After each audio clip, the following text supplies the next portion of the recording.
Awesome. All right. Okay. Hey guys. Welcome back to whatever the show is called, because we don't know if we're rebranding or not, but for now it's called Aggies Talk Tech.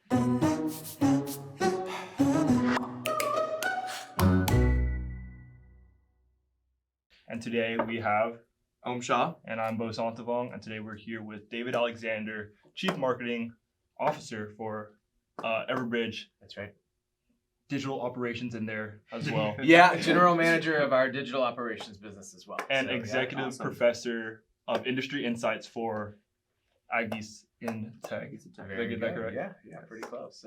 Yeah. There we go. Well, thank you guys for having me. I'm honored to be here with you. And it's I met you guys through the program here, the Aggies in Tech program here at Texas A&M, and it's been a real pleasure to teach a number of amazing students over the last year and a half and talk to them about tech and what's happening in the tech industry, and hopefully we can do a little bit of that today with 100%. You guys. It was great having you as a professor. Awesome. It was a lot of fun. You were definitely one of the you were definitely the best one, because we've only had one so far. But you were 100% the best one we've had so far. Awesome. Hey, that's a good rating, I guess. I wasn't in your course, but I was in class yesterday, and I mean, I would have to agree. Yes, that was a fun, very engaging class, I'd say. Awesome. Yeah. You know, what's funny is I've gotten some really great feedback from the students, just because my teaching style is a little bit different than what your typical class will be. Definitely. But I still do not have a rate my professor rating. I will be the first one. We will get that started. Yeah, I have my son set up a profile for me. Awesome, and, perfect. Everyone leave a 5.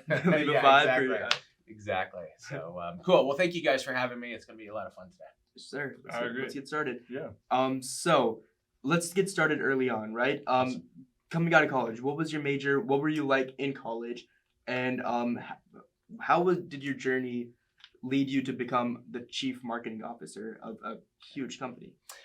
Yeah, I mean, that's a great question, great place to start. I wasn't the best student, I'll be honest. I was a marketing major here at Texas A&M. I graduated in December of 98. And, I was not your 4.0 student. I wasn't even a 3.0 student, and by many measures. It was... when I graduated from college, I didn't really know what I was going to go do. I had spent a lot of time in marketing and felt like that was the way I was going to go, and didn't know if that was going to be a sales path or a marketing path. And at that point, really, marketing was all about advertising, was what you really heard about. So I didn't really know how that was going to work out for me. So what did I do? I took a job in finance right out of school, which is the natural fit, right? Yeah. And why did I do that? Well, it's the only company that offered me a job that I felt willing to go and take. And so moved to Dallas and worked in finance for a year. And it wasn't a terrible role, but I was part of this management training program that I got to move around the company. And so I got to go do a little bit of credit work. So I was like a credit analyst for a little while. I was a collections analyst for a little while, calling people up and collecting on their equipment that they didn't pay for, and a couple of other jobs around the company. And I didn't really like it. I was like, I could have told you probably I would be looking for another job after a year in. But I was actually a pretty good employee, and I had created a pretty good name for myself because I was a hard worker and I picked things up really quick inside of the company. And so the gal who had recruited me from A&M into the Associates, which was the company, said, "Hey, I've got a sales job at this internet company. Would you like to come and sell internet services?" And I said, "Sure, right? Like that sounds like something fun." And so I went and I was a seller for a year. And so I was selling high-speed internet for a year. And that, I never knew where that would really go. But interestingly enough, that was just a step enough into the world of technology that I was able to parlay that into bigger technology roles. And so after about a year there, that company was starting to go out of business. And a company called Frost & Sullivan, that's a market research and consulting firm, reached out and said, "Hey, we have this role to be an analyst to start to write on the industry that's called real-time collaboration." So this is web conferencing and video conferencing and e-learning, all when they were in their very early infancy. And I said, "Sure, that sounds great. That's exactly the path that I thought I wanted to go." And so things started to click there. That was way back in 2000. You probably don't know anything about that year, but there was a lot happening in the world of tech there. That the Y2K stuff, and so it was a very exciting time, kind of in tech. Is to that move. the .com bubble, or was that No, before? that was when everything went from 1999 to 2000, and they thought all of the computer systems were going to go break because we Right. were going into the a new- 2000s. Yeah. And so it was a very fascinating time, actually, to be in tech. And so I jumped in and, started writing around e-learning and web conferencing, this new thing, and video conferencing and telemedicine, all these things. And did that for about 4 years. And, not only was I the best analyst that we had, and the best analyst was not because I was writing the best, although I became a really good writer, but my research was selling the best, and largely because I had this sales experience. And so I'd go out and I would be selling my research while I was writing it. And so, so I ultimately became the manager of the team, had a team of like 6 or 7 analysts, and started to get the attention of companies like that were in that real-time collaboration space. And I was being quoted in press releases and all of these things. Well, Microsoft bought a company called Placeware way back then, and to build their live meeting product. And so when Microsoft bought Placeware, I knew several people inside of Placeware, and they said, "Hey, David, why don't you come and join us at Microsoft?" And what a brilliant thing! What was I? I was probably 26 years old, joining Microsoft, and just a complete dream job. So we moved from San Antonio, Texas, all the way up to Seattle, where we've been now for almost 20 years. And I was with Microsoft for about 13 years. And so in marketing, largely for the first 10 years, the biggest couple of big marketing roles that I had were, I was the Office 365 launch lead. So spent a lot of time in that Office 365 so cool. business. Yeah. So it's a big moment for the company, transitioning from on-premise and software to cloud services. And now it's amazing to see where Office 365 is today. Right. Then I spent some time actually building inside sales teams around the globe too. And so that was kind of stepping out of marketing and trying something new, not knowing where it would go, but it seemed like a great thing to add to my set of responsibilities and capabilities as well. And so got to travel all around the world and go spend a lot of time in other countries and build inside sales teams, which is really a fascinating experience. After about 13 years with that company, with Microsoft, I went to go work for a company called SAP Concur. They needed some help with their driving digital transformation, you can call it, I guess, of their marketing organization. So I came in, drove this radical shift for the organization, and really got my feet underneath me as kind of like an executive at that point, right? Even though I was kind of director and senior level roles at Microsoft, I wasn't considered at that executive level until I moved into Concur. And so kind of took that VP role, played it up into a SVP role, senior vice president role, and really started to engage at the senior executive level, at the C-suite level, and started to learned how to have those conversations and thought about how you drive value and these kinds of things. Did that for about 3 years, and then went to a company also in Seattle called F5 Networks, now just F5 Networks when I joined. Was there for about 3.5 years, and ultimately was there to do the same thing. So drive this digital transformation for the company, help them to modernize their marketing organization and drive revenue outcomes through marketing. And so there for about 3.5 years, had an amazing time there, wonderful company, wonderful people. And then about 1.5 years ago, I moved into Everbridge, where I am today, the chief marketing officer. And so I've been the chief marketing officer since I joined, and then about 5 months ago, they gave me a general manager title as well. So now I have a sales team, and I'm responsible for about $70 million of revenue for the company. So, so long story. Sorry, guys. No, that's amazing. But, I think that what you could probably see, the consistent themes there, really like continuing to drive transformation, continuing to prove things out, continuing to drive impact and take on more and find places to go, lead, build great new experiences, and drive outcomes for the company. So that's kind of always the path that I've been on and what I've sought. Always like show this is like something that Bo's professor said, show Gumption, right? Yeah. Where it's like, yeah, Gumption. Exactly. So, you want to talk about that story, Bo? Or just Yeah, or I mean, briefly? we mentioned it. We in mentioned the last episode. in the last It's a little episode. reference to that. But my professor, he's absolutely amazing. A ton of experiences across technology as well, manufacturing. Yeah. Shout out old man Craig. But he says everyone's smart, but you have to have gumption. You have to show your heart in everything that you do. Doesn't matter how qualified or intelligent That's right. that you are, And- but that your passion shows. That's yeah, right. and that's something that I noticed. So yesterday actually, we had a career fair. Mhm. The Business Student Council career fair over here, and that's something I really noticed because, if you think about it, those recruiters are talking to 500 people Sure. 500 people at a time, right? You have to be the one that stands out. You have That's to be right. the one willing to go above and beyond, just the way you did in your career, correct? That's right.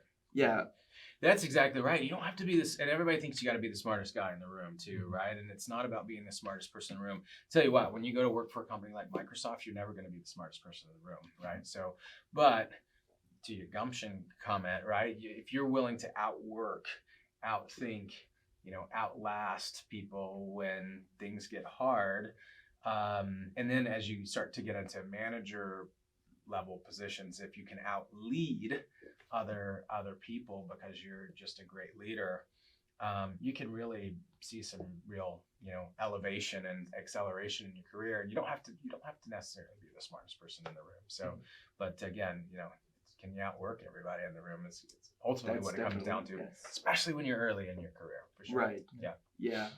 So as a finance major, that's something that I kind of do want to go into, like investment analysis, that field where it is very much Sure. be the first one in, last one out, right? Show your value, make sure you're growing, make sure you're providing as much value to the company as you can, Yep. and that is the way to grow.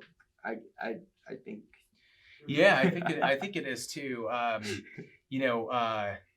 And then what you said there, right? First one in, last one out. Like that, in some places that's important, right? But it's what you're doing during that time that you're first in and last out, right? So it's not just sitting at the desk. It's like, am I driving real impact, and do I know how to drive impact for the company?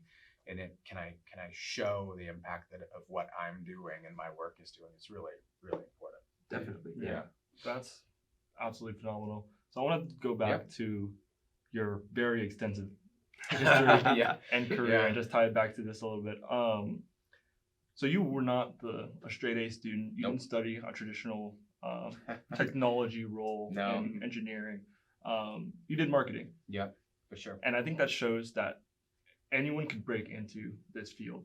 Anyone could do technology. So what advice would you have to say for people who are a bit hesitant about breaking into this field that they want to be in so bad, but they're like, I don't have that background?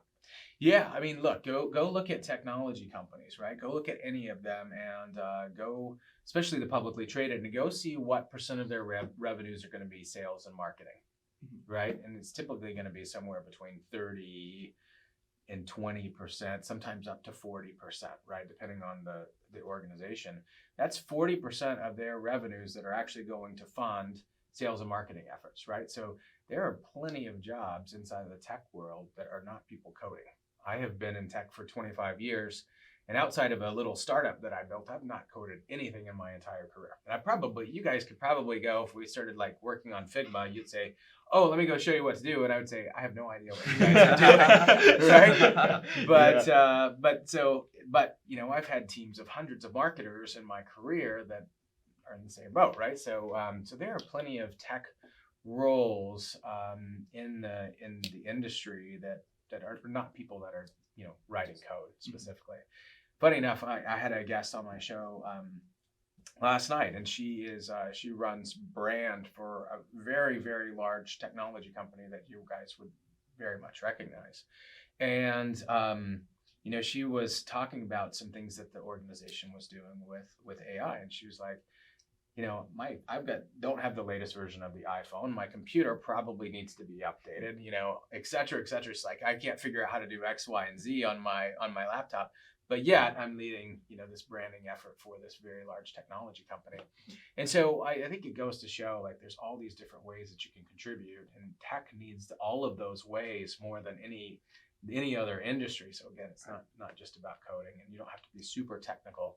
It's more about having a passion for the outcome that the technology delivers. Absolutely, yeah. Definitely. That's what this podcast is about. I know we don't come from very traditional technology backgrounds either, and we're all trying to break into tech, and that's what we're trying to let people know. Yeah, that they can also do it. For sure. Like we are all like very passionate about tech as a whole. Hence, the Aggies and Tech program, but also just all of us are doing minor in CS or cyber, or just trying to get as much experience on our resume that can lead us towards tech, right?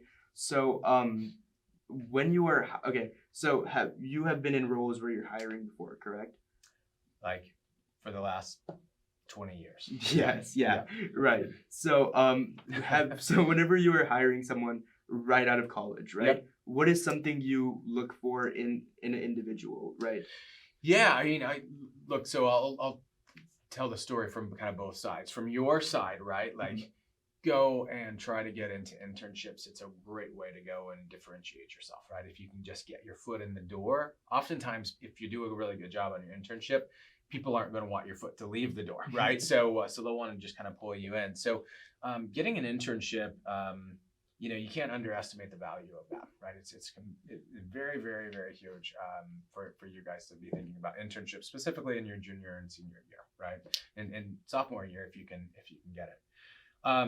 So then to answer your question from the hiring side, what am I looking for? Well, I'm looking for smart people, but that's kind of table stakes. If you're like in the interview room with me, like I'm going to assume you're smart, right? So that one kind of, everybody's going to be smart. Yeah. Especially when you come to a place like Texas A&M, everybody in the business school or wherever is going to be really smart, engineering school, etc. So that's table stakes.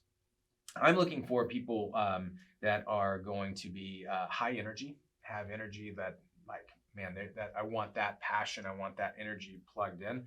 I want people that are going to be aligned to the mission of my company, right? So if you have a personal vested interest in the mission of my company, then that means something, right? And so in each of these companies, every tech company will very clearly on their websites, here's a tip for you guys, like very clearly on their website, they'll say, here's our corporate mission, right? And it's to do blah. Get that in your head before you walk into that interview, right? And just see, hey, is this something that I can get aligned to? So, passionate about the mission that we're going to be on. And then the third, are you going to be able to just work hard, right? Are you going to be able to work hard, be curious, and figure things out along the way, right? Because these jobs none of them are very straightforward. So no matter what role you're in, you're going to be throwing stuff that's, a curveball every day, every week, every month, whatever, right? And so it's like, how do you handle that? How do you make decisions? How do you handle challenges? Are you a good listener? Are you a good problem solver? These are the things that I would be interviewing for. And then the last one is like, are you memorable? Are you a good human? I don't want to work with like robots, right? Right. Yeah. We kind of work with robots in the future, right? But I want to work with like great people, and so like bring your personality into that conversation as well, and make yourself memorable. Because like you said, like they're maybe talking to 500 people, right? But was able to make a connection over a podcast or over a movie or a book we read or a sports team or my hometown or whatever it may be. Try to find a way to make that connection with the person on the other side. Make yourself memorable. I definitely find that pretty difficult when I'm talking to recruiters. I definitely feel like a number. When I went to the business career fair yesterday, a lot of them felt very dismissive. It was very scan the QR code, all right, you're good to go. So how would you recommend students make those connections and really bridge that gap between a recruiter and applicant? Yeah, I think it's the approach. And so often, I didn't see your approach yesterday at the career fair, Bo, but so often you guys or folks will walk in and expect people to ask them questions. Like if you're going in and asking them questions, that's a great way to get people to open up and start to communicate with you, right? Definitely. So, hey, tell me about this job. Tell me more about the culture of the company. Tell me more what a day in the life of someone that works in this organization looks like. Tell me what kind of projects you guys are doing that are really inspiring for you. Like these are great questions to walk in and ask a recruiter and get them starting to communicate. And then as along that way, they'll probably start to ask you more questions. But if you just walk up, they'll say, okay, scan over there and go along your way. But start asking them questions. People love to talk about themselves I've been doing this for like 15 minutes. I've been talking about myself. But get them talking about themselves, and then they'll start asking you guys questions. Definitely. I noticed that yesterday actually. I was talking to a recruiter at I don't know if I can say their name, but it's a big, very big chocolate company. Okay. Not Willy Wonka. Well, honestly, we'll go with Willy Wonka for now, Mm-hmm. right? I was talking to one of the guys from Willy Wonka LLC, and we just started chopping it up about just how Willy Wonka was growing, right? Mm-hmm. And something I've never really realized is the people that work there, recruiters there, they're passionate about their company as well. They work there for a reason. For sure. Right? So whenever we started talking about how Willy Wonka was expanding in this, how they had acquisitions going on, and that just like started, you could see the passion in the recruiter's eyes. And I was like, sure. wow, that is such a cool feeling to, you know? For sure. Go read press releases, go read the mission statements, find out what projects these guys are working on. Those are great entry points for you to start an engaging conversation with a recruiter there. And ultimately, it'll turn into them asking you questions. Right, saying, yeah. Oh, yeah, I remember that guy. He was really great. Or Bo, oh, yeah, I remember he asked me that really engaging question about how we're using AI to do X, Y, Z.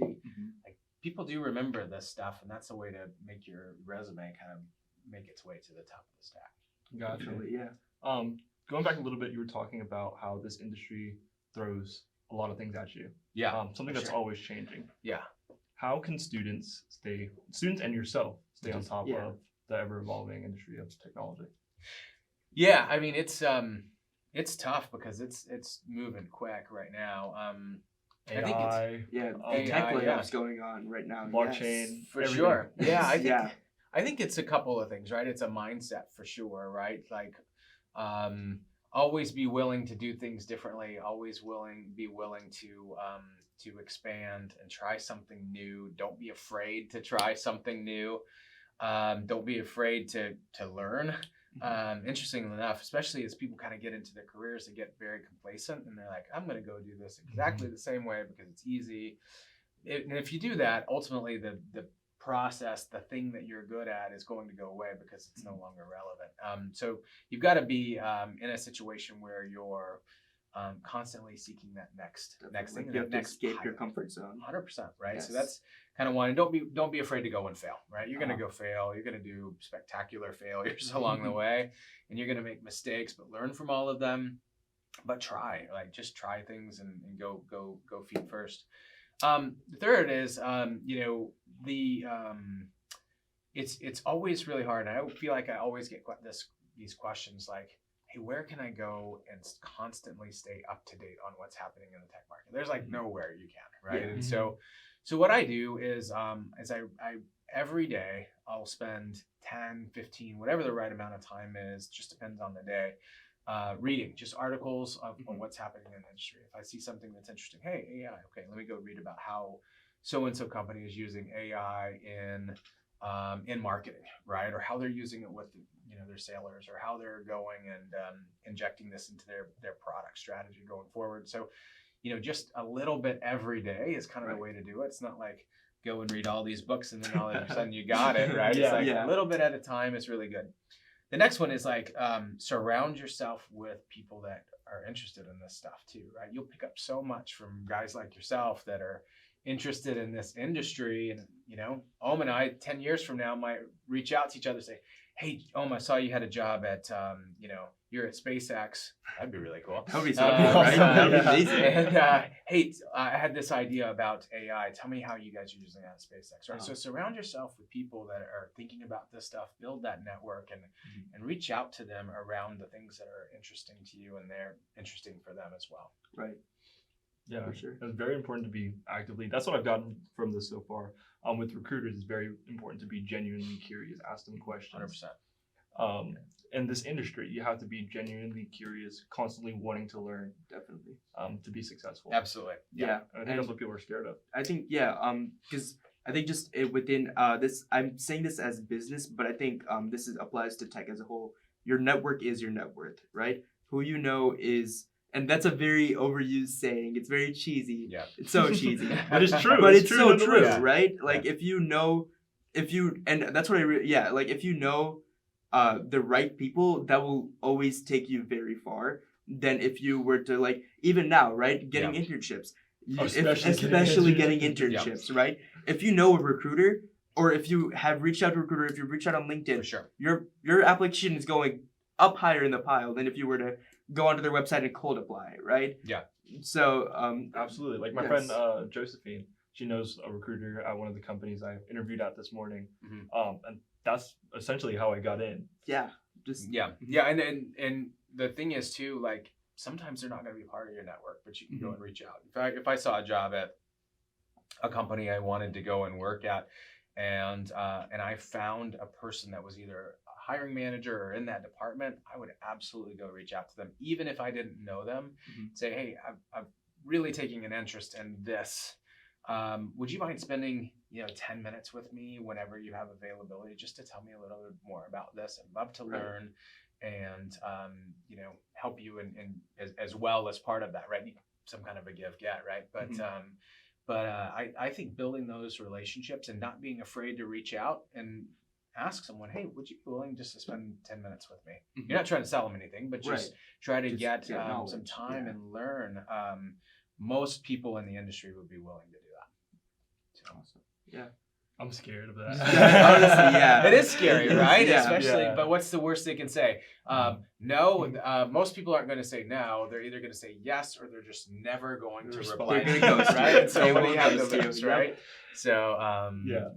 So they probably won't tell you no. Very few people will say no. Most people won't respond, and then those 2 or 3 that do say yes, like, you get so much value. Gold, so right? So yeah.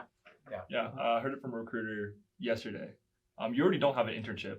What do you have to lose? What do you have to lose? You already Right? don't have this knowledge. That's exactly what do you have right. to lose by going and asking and reaching out to them? 100%. That's right. true. Yeah.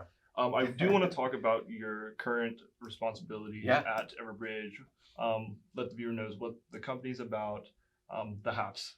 Yeah, so we are in a space called critical event management. So we build technology that helps organizations and government agencies basically protect their assets and their people. Okay, so bad things happen all the time in the world, right? Whether that be a weather event, a social event like an active shooter kind of situation, or even a situation where a supply chain goes offline, right? And so our technology helps organizations know when that's going to happen and put the pieces together so that minimizes the disruption when the bad things happen. So, for example, if a hurricane is going to hit Florida, right?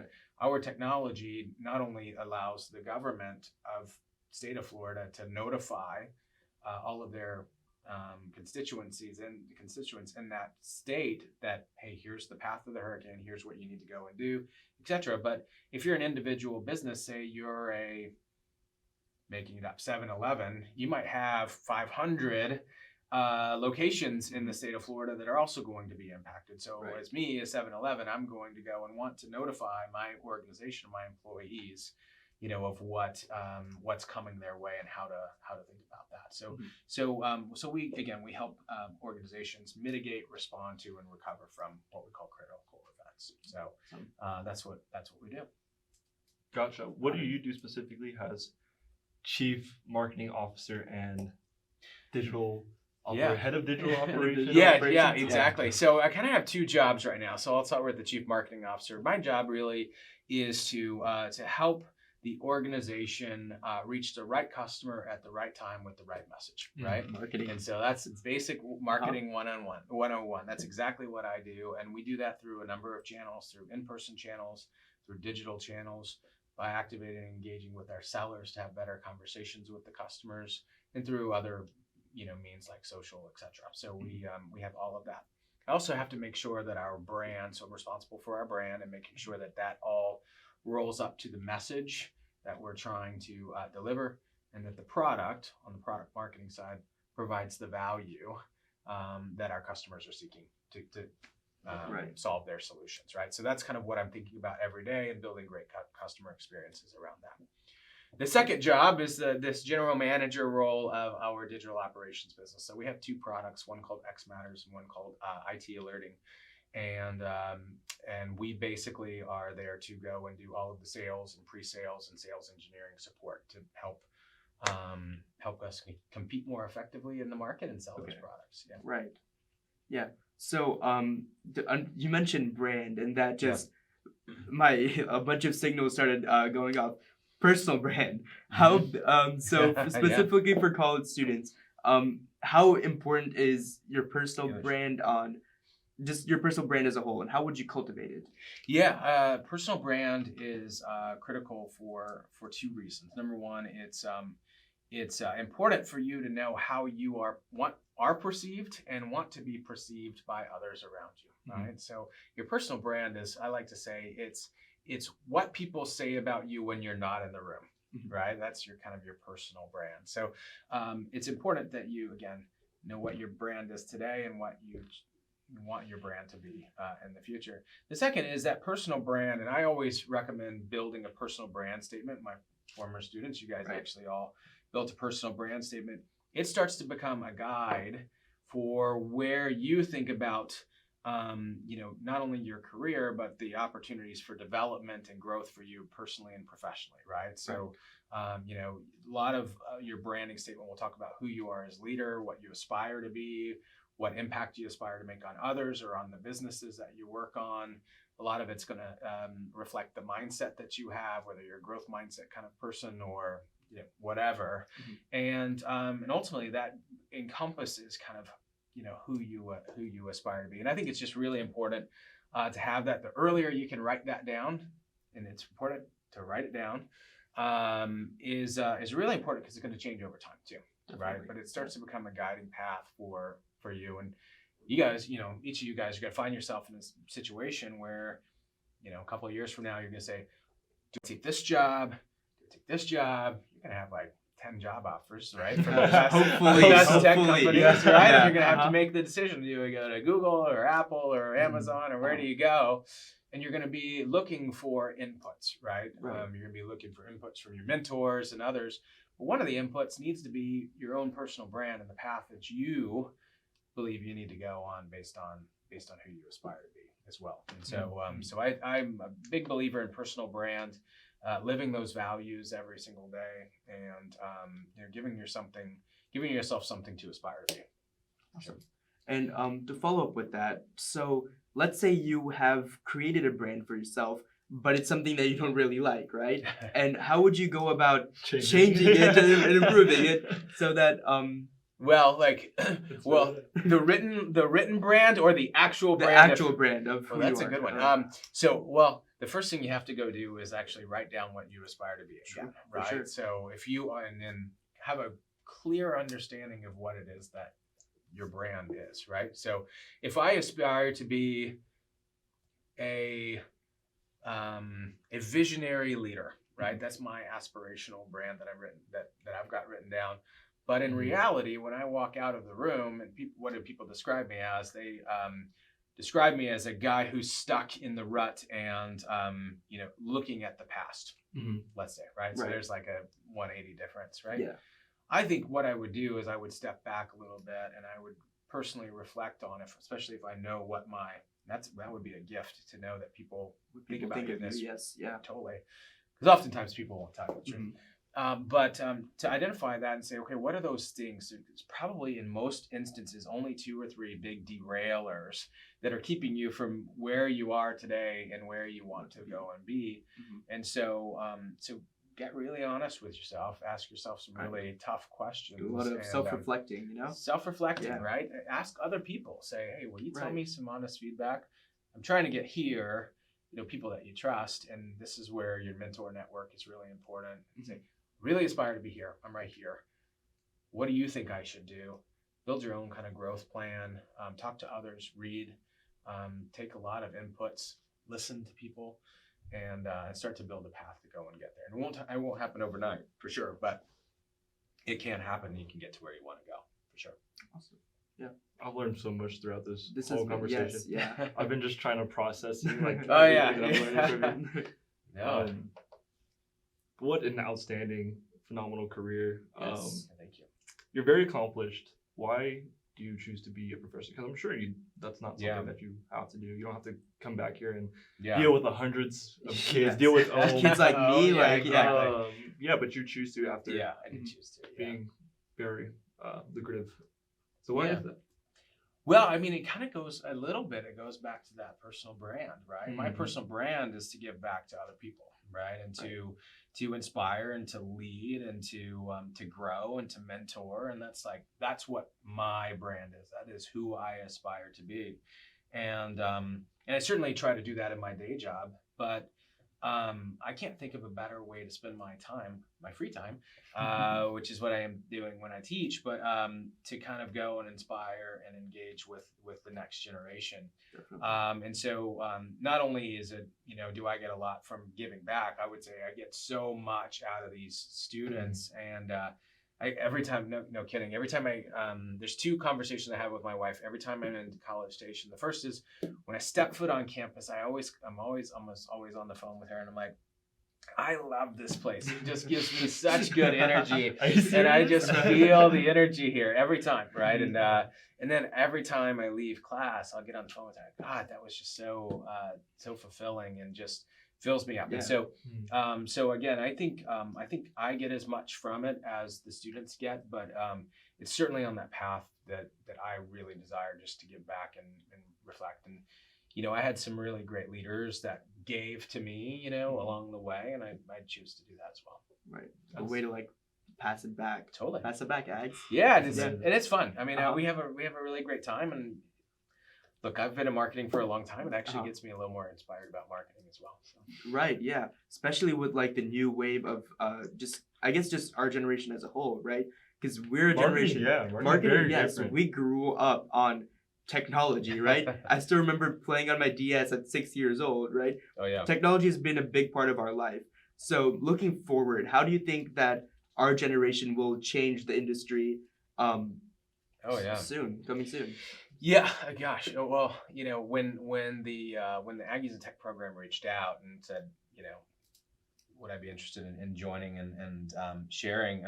That was a lot of what I thought, right? Because the problem statement was around kind of how do we get, these students from this university into the tech field, right? And tech is always going through this major boom. And if you think about it, like it's driving everything in our lives. I can't get away from this thing. Exactly. Even while I'm sitting here with you guys, I've got this thing right in front of me. Totally.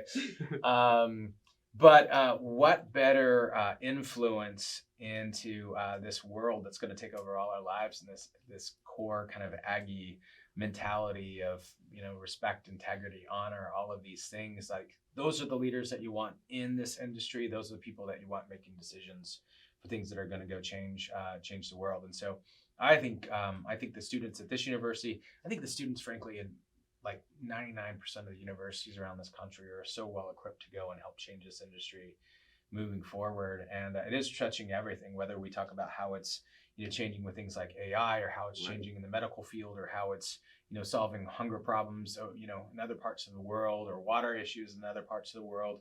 Like it's amazing to see how tech is really driving good. And so that's why I'm so inspired to kind of spend time with this organization, with the Aggies and Tech program. And I think the young folks that are kind of learning right now, the students that are learning about tech, there's no telling what you guys are going to be able to go solve in the future. I'm solving little problems right now and helping Microsoft go work in the cloud. You guys are going to be solving really big, important stuff in the future. Dude, make me feel so nice. I know, right? Yes, that's awesome. It makes me feel like warm. Like, that's right, awesome. totally. Y'all are qualified to go and solve You guys go solve it. Go solve it all right these now. problems that exist. And it's like, man, I don't know. I can't even land an internship. Yeah. Exactly. But it definitely gives me a boost of confidence to keep it going. I completely missed it. Jinx. I completely missed it. You said you're a Seattleite. Is that what y'all are called? Yeah, I live in Seattle. Yeah, right now. Sounds like satellite. You live in Seattle right now. Mm-hmm. So that's a far drive.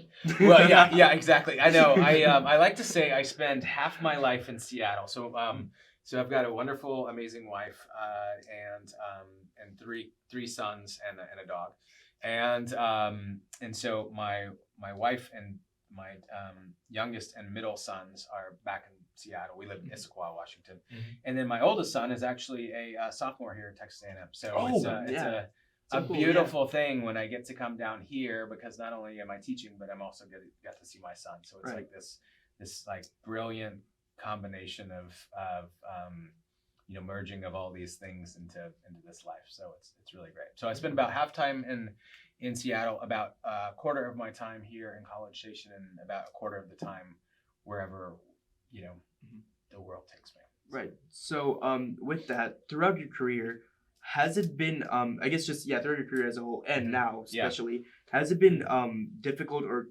challenging to strike like a work-life balance when, especially when you're traveling so much, and also when you're a C-level executive, right? Yeah. That's a lot of work.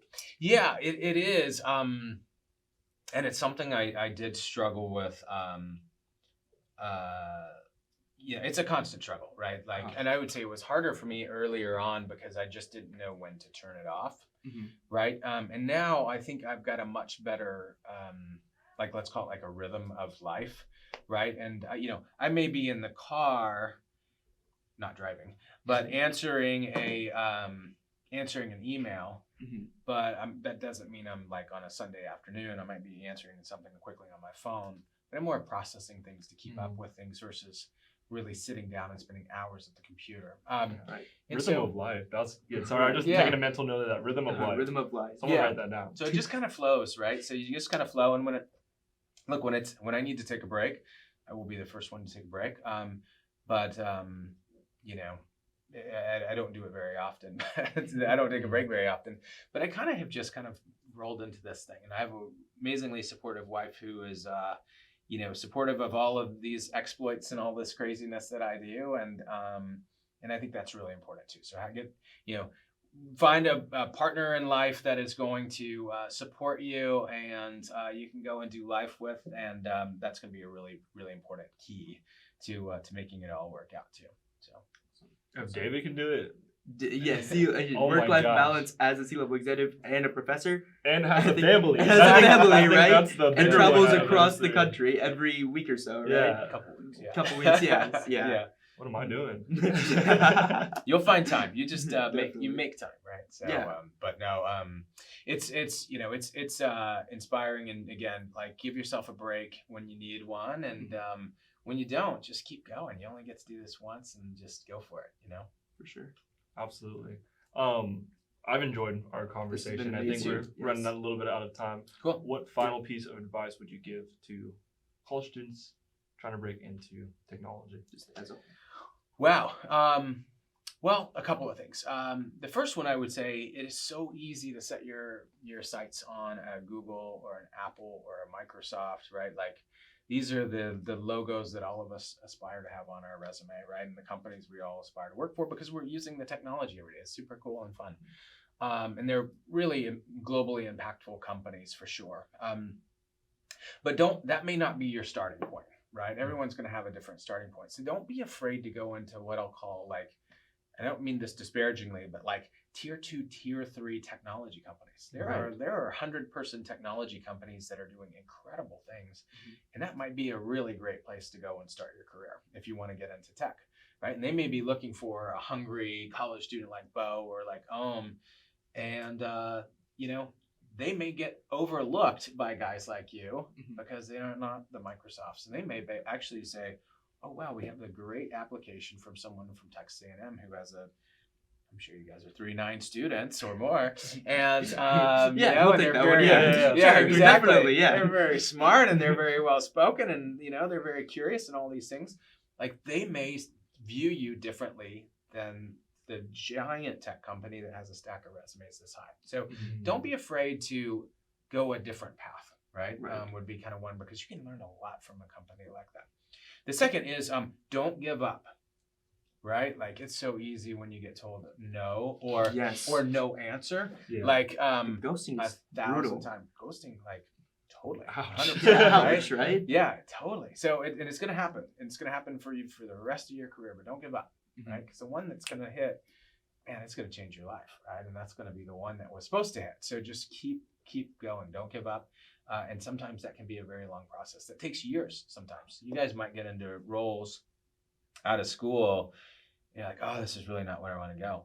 Well, stay in that job. Keep learning in that job and keep putting your resumes out there. Keep applying to jobs wherever you want to go. And don't give up, because sometimes it can take a long time. But it is a long career. Like, I'm 25 years into this thing. Some days it feels like 2 days into this thing, and sometimes it feels like 100 years. But you know, it's but keep on going for sure. And then the third is just don't be afraid to fail. You guys, I find that people are so afraid to fail, and failing on multiple levels. Failing when they would step on stage and that they're going to make a mistake when they're presenting. You know, don't be afraid of that. Have confidence in yourself and go do it. Failing in reaching out to somebody on LinkedIn and saying, hey, I just applied for a job at your company, but I don't know where to go or what to go do, you know. Or failing in that, hey, I don't know anything about this job.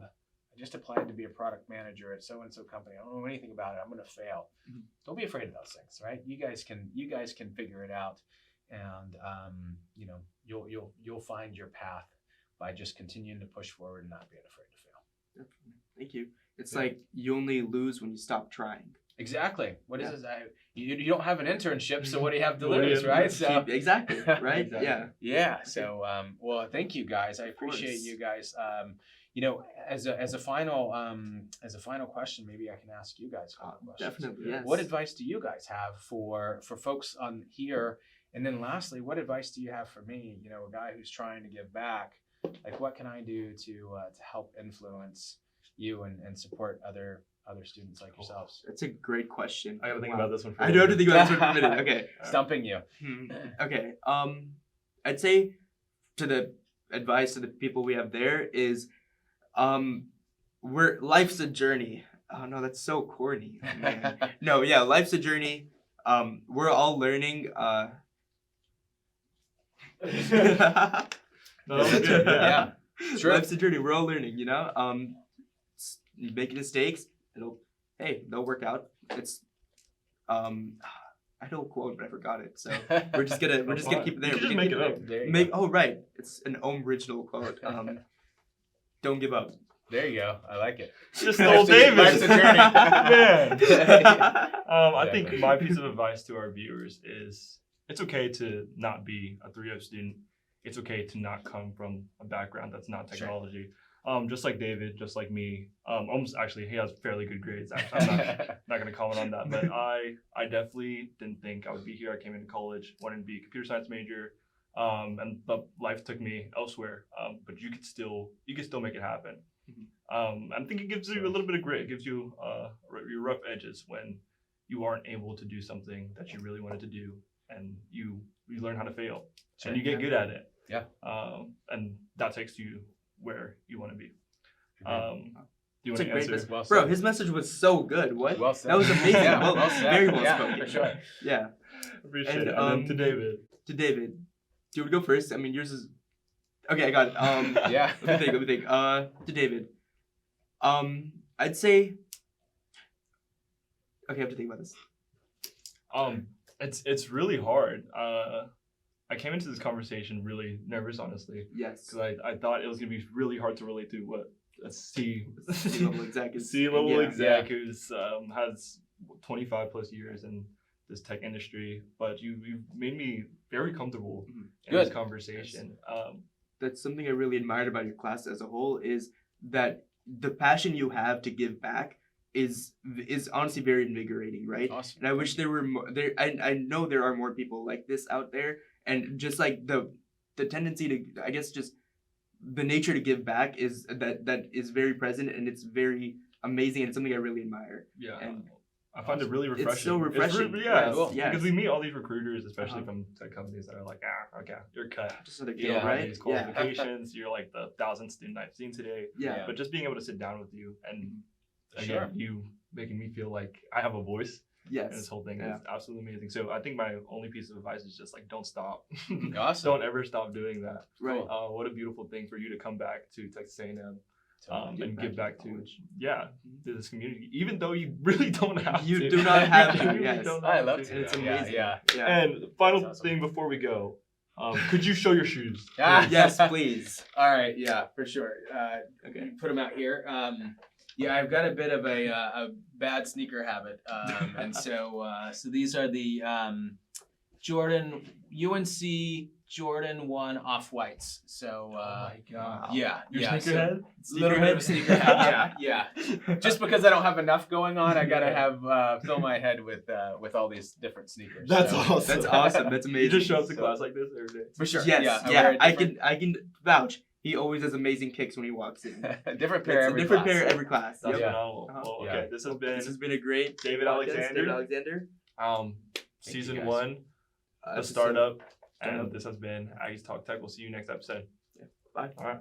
Boom. Boom. Boom. Thanks, guys.